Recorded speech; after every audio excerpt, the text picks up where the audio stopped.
sigo entonces contando, quizás demasiado prolijamente, pero bueno, puede que sea también interesante, como se presta tanta atención a lo que no es tan importante, porque en una obra de la dimensión de la de Blanchot, pensar que su compromiso político, su posición política,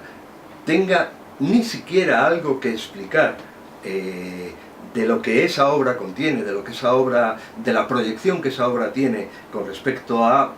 digamos, la literatura o con respecto a la concepción misma de la humanidad o del hombre o de los grandes problemas del pensamiento, incluidos los problemas filosóficos, realmente me parece que no, que es perder un poco la verdadera dimensión o la guía, la brújula para interpretar o para entender la obra de Blanchot. No es tan importante, sin ninguna duda, el compromiso político. El compromiso político de Blanchot deriva de su compromiso literario. En ese caso sí que se debe hacer así, que ahora enseguida hablaremos de ello. Decía que Blanchot elabora en gran medida él, pero él siempre ha manifestado que eso era un trabajo colectivo y de hecho probablemente lo elaboró en discusión con pues prácticamente sus 120 firmantes, 121 eran exactamente. Blanchot es juzgado por la redacción de ese manifiesto,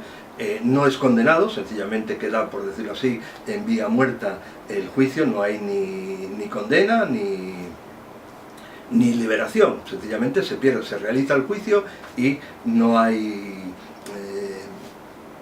un veredicto para ese juicio. Sin embargo, se pueden leer ahora las actas del juicio, la declaración de Blanchot, que a su vez, para enfado del juez, Blanchot pidió que se transcribieran exactamente las palabras que él había utilizado. Es decir, que lo normal es que el juez te pregunte, uno se expresa como le parece y el juez entonces le dicta a su secretario y dice: el acusado ha dicho esto, esto y esto. Y entonces Blanchot, él mismo lo declara, dice: no, mis palabras son mis palabras y no son las suyas. Entonces, si el secretario apunta algo, que apunte exactamente mis palabras. Por eso se pueden leer ese texto como un texto más de Blanchot, que además a su vez reproduce muy bien la posición política y lo que Blanchot quiere decir o piensa acerca de Gaulle y de incluso la situación francesa en ese momento. Posteriormente Blanchot participa muy activamente en los sucesos de mayo del 68, todo el grupo de Blanchot está implicado en ello, es famoso, ¿no? El propio Blanchot recuerda acudir a las manifestaciones, es muy gracioso en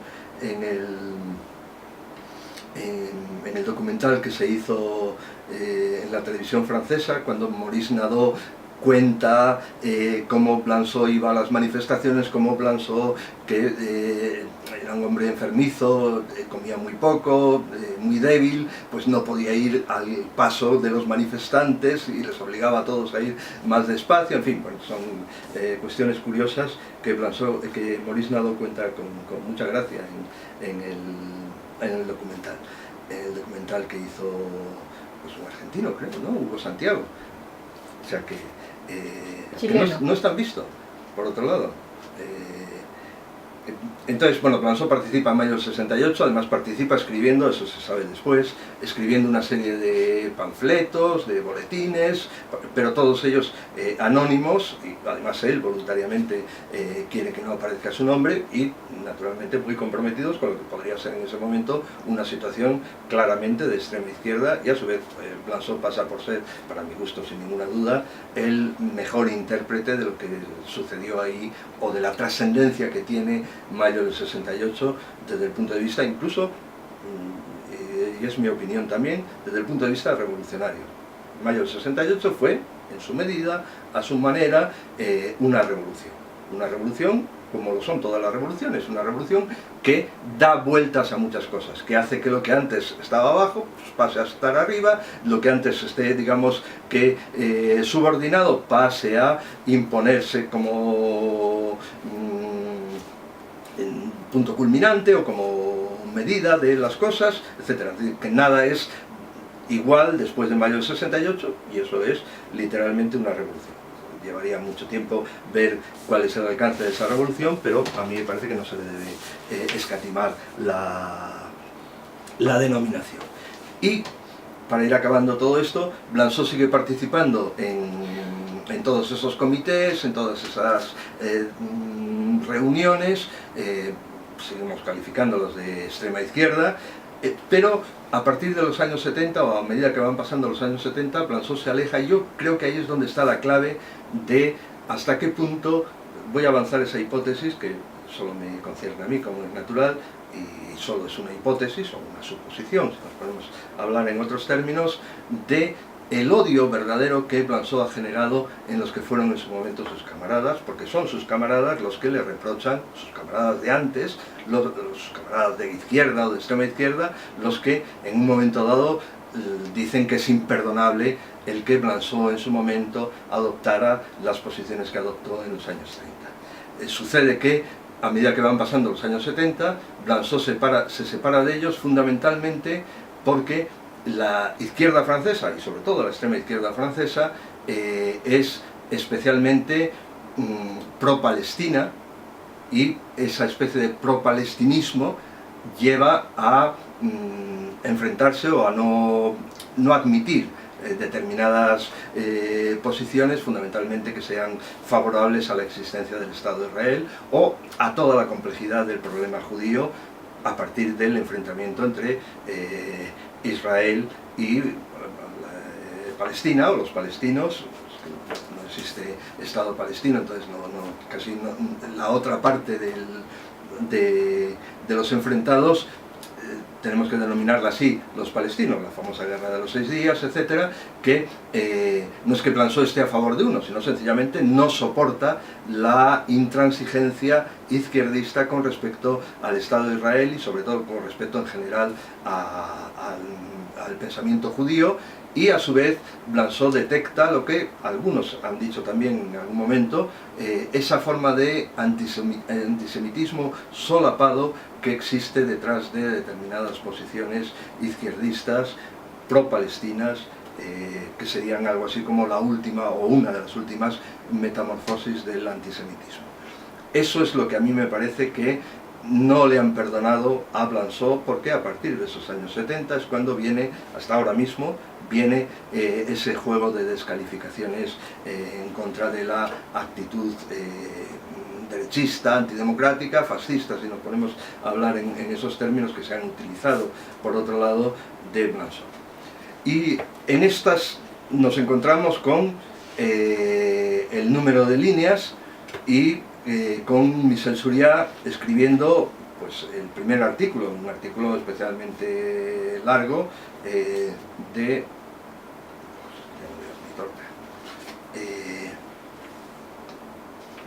más de 60 páginas, que es, digamos, son las 2/3 partes del libro recientemente publicado en Gallimard, que se llama El otro Blanzó, escritura de día, escritura de noche. Mi intención es precisamente hablar de la argumentación que hace Suriat, de la acusación, porque no es otra cosa más que una acusación multiplicada a través de pequeñas acusaciones que van escalonando prácticamente toda la actividad política de Blanzó, donde pues, quien lo lea de una manera desapasionada, no sé cómo lo verá, pero cualquiera, en principio, me parece que tendría que sacar algo así como la impresión de que Blanzó es un personaje especialmente taimado, un mentiroso compulsivo, que sobre todo habría tenido la virtud de engañar a todos sus amigos sin excepción. Es decir, engañar a Derrida, o a Louis René de Forest, o a Marguerite Duras, o a Mascolot, o a Roger Laporte, o a Philippe Lacoulabart, o incluso a Jean-Luc Nancy y a tantos otros que están, digamos, en la órbita de Blanzó y defensores acérrimos de Blanzó. Yo pienso que Michel Suriat no se habría atrevido nunca a sacar digamos que hablar en estos términos si hubiera estado vivo Derrida, o si hubiera estado vivo Louis René de Forest, o si hubiera estado vivo Dionís Mascoló, que es uno de los que están aquí claramente aludidos, o Roger Antelme, o cualquier otro de los que en su momento están comprometidos con Blanchot en ese momento. No se hubiera atrevido. Es más, lo que extraña es que Michel Surya, que ha tenido relación con Blanchot, en cuanto que en la propia revista Líneas se han publicado textos de Blanchot a los que Blanchot ha dado permiso para su publicación, no haya aprovechado que está Blanchot vivo para discutir con él. Que está Blanchot vivo y que puede preguntarle claramente esto, ¿por qué lo dices? ¿En qué términos lo entiendes? ¿Qué consecuencias piensas que tiene? ¿Por qué no te ocupas de desmentirlo, de explicarlo más ampliamente, etcétera, etcétera? Sino que tiene que esperar a un tiempo bastante posterior, más de 10 años después de la muerte de Blanchot y la muerte de todos los posibles defensores de Blanchot, que han estado todos ellos bastante cerca del propio Michel Surya, para exponer una tesis o una acusación, para mi gusto, que exige o exigiría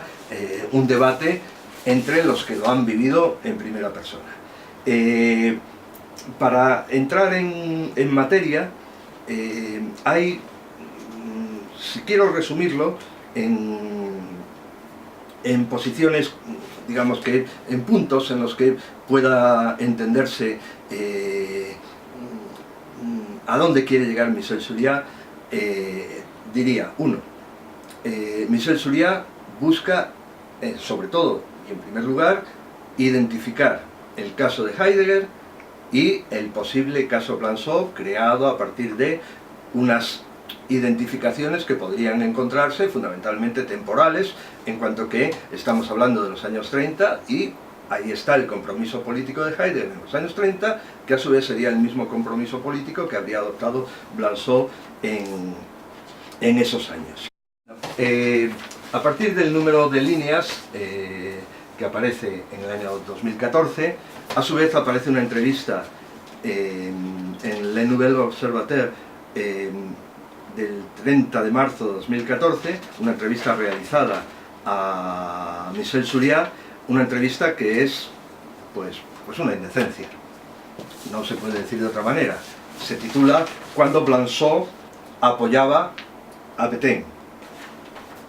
Empieza diciendo el articulista, que es el entrevistador, naturalmente esas no son las palabras de Michel Surya, pero están, el título lo pone en la revista y me imagino que Michel Surya ha leído y ha autorizado esas expresiones. Dice, cuando Blanchot apoyaba a Pétain, ese es el título del artículo, y la, digamos, entradilla antes de que empiecen las preguntas y las respuestas, dice: plaza fuerte de los amigos de Maurice Blanchot, la revista Líneas se inclina, o se acerca, o se inclina sobre su compromiso en la extrema derecha, y añade, y sobre sus mentiras. Ese es el sintagma que nunca debería decirse de Blanchot, o que yo pensé que nunca se diría de Blanchot. Hablar de las mentiras de Blanchot es una indignidad, sobre todo cuando después dices, bueno, vamos a ver dónde están las mentiras. Y las mentiras de Blanchot fundamentalmente tendrían que ver, ya se ve por el artículo de la revista, por el hecho de que Blanchot en un momento dado, en una carta que podemos enseguida explicar,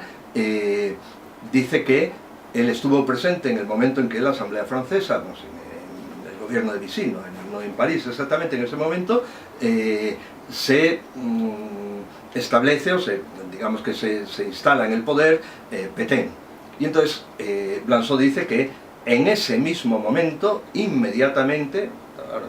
no voy a leer el texto, pero bueno, más o menos viene a decir esto, inmediatamente tomó una resolución. Y esa resolución la resume Blanchot en una sola palabra: rechazo.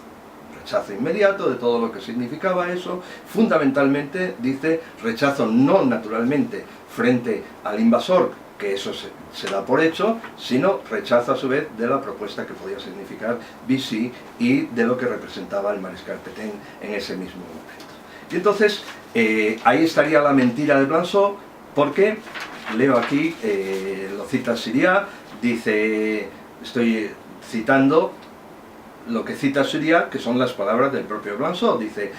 mi decisión fue entonces inmediatamente tomada, era el rechazo naturalmente frente al ocupante, pero rechazo no menos obstinado con respecto a Vichy, que representaba a mis ojos,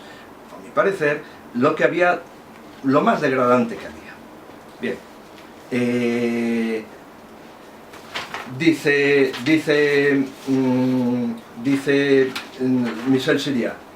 dice, sin embargo, en el año 40, más o menos en esas mismas fechas que se produce el rechazo inmediato del que habla Blanchot en ese momento,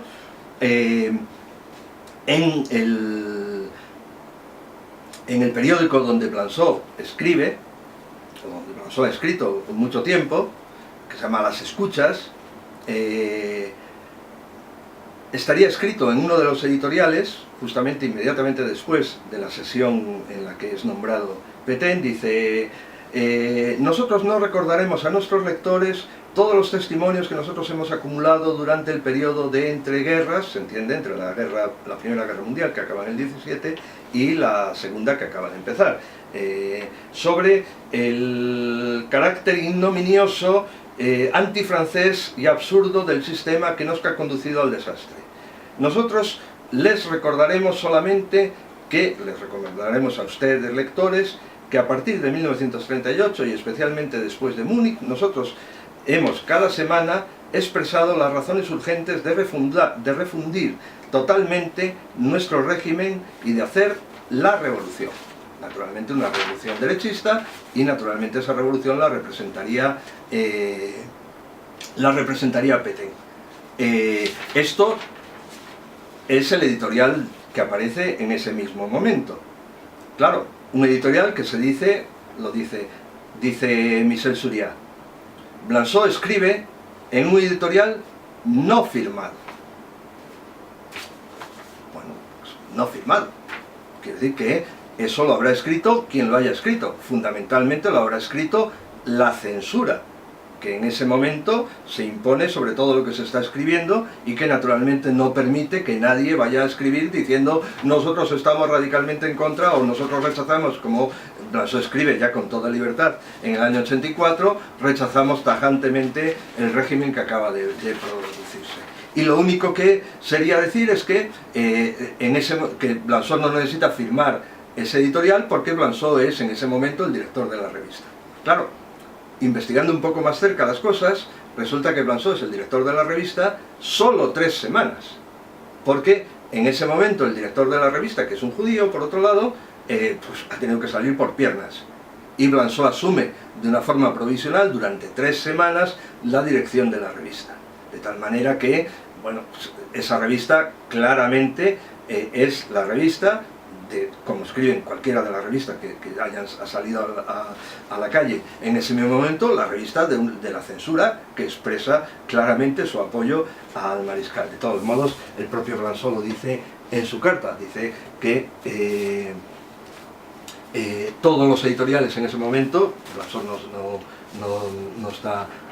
recordando concretamente ese editorial, pero dice que todos los editoriales en ese momento fueron censurados. Bueno, hablar de la mentira de Blanchot en estos términos, porque después le pregunta al entrevistado Michel Siriá, ¿tal mentira no conduce a relativizar el Blanchot posterior? Pues ya lo tenemos hecho. Blanchot ha mentido y ya todo lo que venga después está marcado por una mentira originaria que a su vez alarga toda su sombra hasta el último de los escritos que Blanchot haya escrito justo antes de morir. Bueno, no quiero insistir porque fundamentalmente todo eso quiere llevarse a la relación de Blanchot con Heidegger, que es especialmente lo que quería yo tratar. No sé si nos estamos alargando especialmente, pero bueno, lo que quería yo tratar. Michel Siriá lanza un verdadero alegato que yo cuando lo leí reconocí que podía tener bastante razón. O según lo que yo leía, porque está citando a Blanchot. Entonces, hablamos fundamentalmente de la relación de Blanchot con Heidegger y si se puede parecer o no lo que representa Heidegger frente a la filosofía y frente a su obra, y lo que representa Blanchot frente a su obra también, y a su vez todo ello visto desde el punto de vista de los compromisos políticos que ambos adoptan. El punto fuerte, y tengo que reconocer que es un punto fuerte de verdad, según lo leo, según lo leí, no podía decir que no, es una carta que publica Nancy en su libro que se llama Maurice Blanchot, Pasión Política, una carta que además no tiene pérdida en cuanto que el modelo que sigue Nancy a la hora de publicarlo es publicar el texto tal como lo recibe no él, sino Roger Laporte,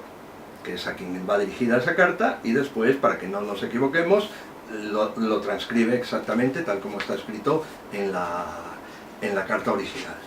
En esa carta Blanchot explica su posición política,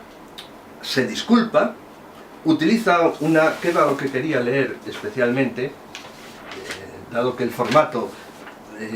que me habéis sugerido incluía una lectura